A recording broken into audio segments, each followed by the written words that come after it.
નમસ્કાર, આપ જોઈ રહ્યા છો નેશન પ્લસ ન્યૂઝ. હું છું આપની સાથે હેતલ ભગત. વડોદરા મ્યુનિસિપલ કોર્પોરેશનની નગર પ્રાથમિક શિક્ષણ સમિતિ સંચાલિત સ્કૂલોમાં આ વર્ષથી ધોરણ 9ના ગુજરાતી માધ્યમના વધુ 5 અને હિન્દી માધ્યમનો 1 નવા 6 વર્ગો શરૂ કરી દેવામાં આવ્યા છે, પણ હજી સુધી આ વર્ગોને સરકારને મંજૂરી નથી મળી તેવો આક્ષેપ શિક્ષણ સમિતિના પૂર્વ સભ્યએ કર્યો છે. આ મુદ્દે તેમણે જિલ્લા શિક્ષણ અધિકારી સમક્ષ રજૂઆત કરી છે. પૂર્વ સભ્યનું કહેવું છે કે ગુજરાત સરકારના શિક્ષણ બોર્ડ પાસે આખા રાજ્યમાંથી દર વર્ષે નવા વર્ગો શરૂ કરવા માટે 1500 જેટલી અરજીઓ આવતી હોય છે અને તેમાંથી બોર્ડ દ્વારા 300 થી 400 વર્ગોને મંજૂરી આપવામાં આવતી હોય છે.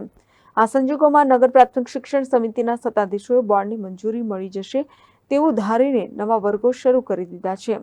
તે યોગ્ય નથી.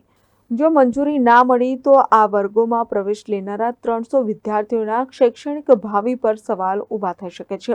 બીજી તરફ નગર પ્રાથમિક શિક્ષણ સમિતિના સત્તાધીશોનું કહેવું છે કે ગયા વર્ષે માધ્યમિક શિક્ષણ આપવા માટે ધોરણ 9ના 4 વર્ગો શરૂ કર્યા હતા. એ સ્કૂલમાં આ વર્ષે ધોરણ 10ના વર્ગો શરૂ થઈ ગયા છે, જેની પરવાનગી પણ માંગવામાં આવે છે અને સાથે સાથે ધોરણ 9ના નવા 6 વર્ગોની મંજૂરીની પ્રક્રિયા ચાલી રહી છે. નગર પ્રાથમિક શિક્ષણ સમિતિ દ્વારા પ્રસ્તાવ મુકાયો હોવાથી શિક્ષણ બોર્ડ દ્વારા હકારાત્મક નિર્ણય લેવામાં આવશે એવી અપેક્ષા છે. મંજૂરીની પ્રોસેસમાં છે. અંદાજે 300 થી 350 ની અંદર વિદ્યાર્થીઓ છે.